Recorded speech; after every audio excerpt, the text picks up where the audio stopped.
Le gouvernement partage les préoccupations que vous avez exprimées, mais ne pense pas à ce stade que l'abaissement à 16 ans de la majorité électorale, qui, je vous le rappelle, supposerait une modification de notre Constitution, soit la réponse la plus adaptée.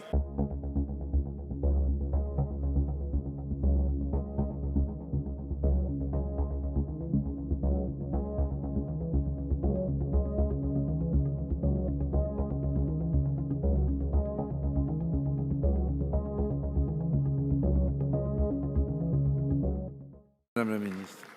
La parole est à Monsieur le Président Orphelin.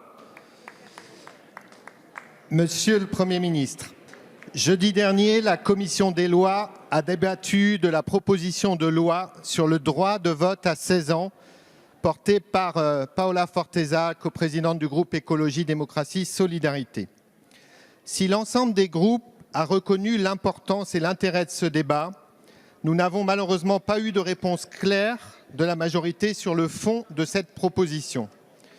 D'où ma question. Au-delà des questions techniques de calendrier ou de véhicules législatifs, Monsieur le Premier ministre, est-ce que votre gouvernement est pour ou contre l'abaissement de la majorité électorale à 16 ans? S'il y est favorable, comment souhaite-t-il y travailler dans les 18 mois qui restent? La parole est à Monsieur le Premier ministre. S'il vous plaît, un peu de silence. Monsieur le Président, Mesdames et Messieurs les députés, Monsieur le député Orphelin, le gouvernement partage les préoccupations que vous avez exprimées, mais ne pense pas à ce stade que l'abaissement à 16 ans de la majorité électorale, qui, je vous le rappelle, supposerait une modification de notre Constitution, soit la réponse la plus adaptée. En effet, monsieur le député, les jeunes à partir de 18 ans utilisent-ils aujourd'hui suffisamment leur droit de vote? La réponse est non. Et c'est ce vrai sujet de l'engagement politique auquel nous devons ensemble nous attaquer. C'est d'ailleurs ce que cette majorité a commencé très largement à faire depuis 2017. Ce n'est d'ailleurs pas étonnant, puisque véritable révolution, alors qu'il y avait dans la précédente législature 4 députés de moins de 30 ans, il y en a eu 30 qui ont été élus à l'issue des élections législatives de juin 2017, ce qui signe une orientation. Nous avons le gouvernement et la majorité. Le gouvernement et la majorité ont travaillé sur cette question de l'engagement, notamment sous l'égide du ministre de l'Éducation nationale en charge de la jeunesse. La citoyenneté, monsieur le député, se construit en effet par l'engagement. On ne se découvre pas citoyen, on le devient. En ce sens, je vous rappelle que le gouvernement déploie dès l'école un apprentissage de la citoyenneté par l'exercice du droit de vote.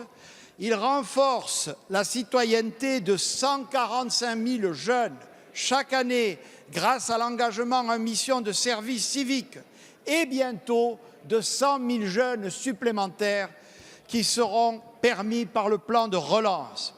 Je rappelle également à cette Assemblée les nombreux dispositifs d'engagement qui ont été mis en place.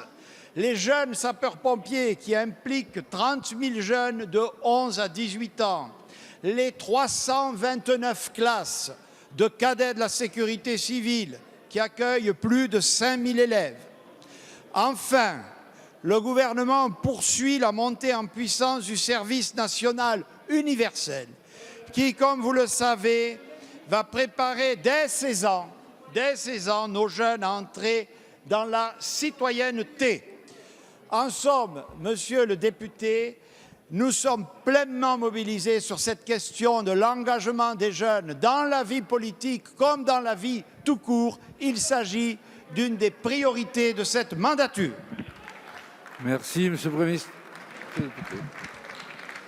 Vous avez la parole. Merci, Monsieur le Premier ministre, de ces éléments qui montrent que, effectivement, vous êtes contre cette mesure d'abaissement à 16 ans. Chaque opinion se respecte, mais on avait compris l'inverse de beaucoup de députés de la majorité qui s'étaient exprimés la semaine dernière. Sur les autres points, on peut baisser l'âge de la majorité pour les élections sans toucher à l'âge de la majorité civile. Je vous renverrai le rapport de Paola Forteza qui le montre très clairement.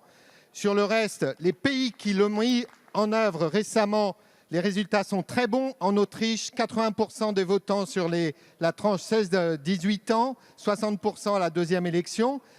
Et donc, il y a des résultats. C'est dommage, Monsieur le Premier ministre, que vous choisissiez de faire du surplace sur cette mesure-là. Il y a d'autres pays en Europe qui avancent et partout dans le monde. Les jeunes, ils se mobilisent sur le terrain, dans les associations, vous l'avez dit. On peut aussi les engager et ne pas rester les bras croisés. Toutes les soirées électorales se ressemblent et commencent toutes en disant « il y a trop d'abstention, dommage que vous ne souhaitiez pas aller pour régler ce problème-là ».